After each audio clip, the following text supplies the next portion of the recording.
ఆంధ్ర తెలంగాణలో తక్కువ ఫీజులతో high quality results ఇస్తున్న ఏకైక సంస్థ తిరుమల్ ఐఏఎస్ ఇన్స్టిట్యూట్. అపురూప కవలలు, ఆనందాల కలువలు, తల్లిదండ్రుల ప్రేమకు ప్రతిరూపాలు. వారిపై ఎన్నో కలలు, కానీ కన్నీళ్లే మిగిలాయి. తాగిన పాలే విషమై ప్రాణం తీశాయి. ఒకేసారి జన్మించిన వారు ఒకేసారి మరణించి 5 ఏళ్లకు రోదన, ఆప్తులకు తీరని వేదన మిగిల్చాయి.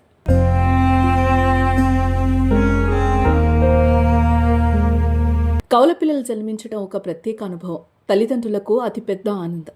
ఆ ఆనందమే 4 నెలల కింద భూపాల్పల్లి జిల్లా గణపురం మండలం గొల్లపల్లికి చెందిన మర్రి అశోక్, లాస్యశ్రీ దంపతులకు కలిగింది. రెండో సంతానంగా 2 కవల పిల్లలు పుట్టారు. ఒకలాంటి ముఖాలు కలిగిన పాప, బాబు జన్మించడం ఎంతగానో సంతోషపడ్డారు. ప్రతిరోజు చూసి మురిసిపోయేవారు. చుట్టుపక్కల వాళ్ళు, బంధువులు కూడా ఆ కవలను చూసి ముచ్చటపడేవారు. కానీ ఒకేసారి వారిద్దరూ చనిపోవడం కన్నీరు పెట్టిస్తోంది. కాన్పు తర్వాత లాస్యశ్రీ పుట్టిల్లైన నగరపల్లిలో ఉంటుంది. 2 నెలలుగా కవలలకు పాలు పట్టేందుకు లాస్యశ్రీ ఒకే కంపెనీకి చెందిన పాల పౌడర్ ప్యాకెట్లు వాడుతోంది. శుక్రవారం సాయంత్రం అదే కంపెనీకి చెందిన కొత్త పౌడర్ ప్యాకెట్ను కొని తెప్పించిన లాస్య శనివారం ఉదయం 8 గంటలకు ఒకసారి, 2 గంటల తర్వాత మరోసారి శిశువులకు ఆ పౌడర్తో పాలు కలిపి తాగించి పడుకోబెట్టింది. గంటసేపటి తర్వాత చూస్తే బాబు ముక్కులోంచి పాలు కారడం కనిపించింది.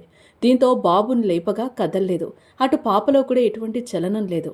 దీంతో వెంటనే స్థానిక ఆర్ఎంపీ వైద్యుడి దగ్గరికి తీసుకెళ్లగా అక్కడ పిల్లలను పరిశీలించిన డాక్టర్ నాడి కొట్టుకోవడం లేదని చెప్పడంతో భూపాలపల్లికి తీసుకెళ్లారు.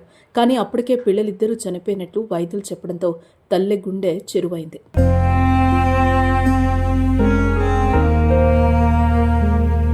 కవలలు పుట్టి వారు సంతోషంగా ఉండడంతో 4 నెలలుగా ఆనందంతో ఉన్న ఆ ఇంట ఆ 2 గుండెలు ఆగడంతో విషాదంలో కూరుకుపోయారు.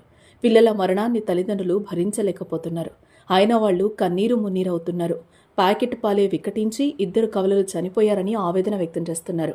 మరోవైపు పాల పౌడర్ డబ్బాపై ఎక్స్పైరీ డేట్ పరిశీలించగా ఈ ఏడాది ఆగస్టు వరకు ఉంది. తల్లిదండ్రుల ఆరోపణలతో పిల్లలకు ఉపయోగించిన ఆ పాల పౌడర్ను పరీక్షల కోసం పంపారు.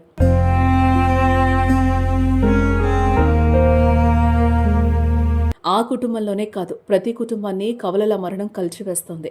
ఈ హృదయ విదారకర ఘటన తెలిసి అయ్యో పాపం అంటూ బాధపడుతున్నారు. మరి చిన్నారుల మృతికి పాల పౌడరే కారణమా, ఇంకేమైనా ఉందా అన్నది పరీక్షల్లో తేలనుంది.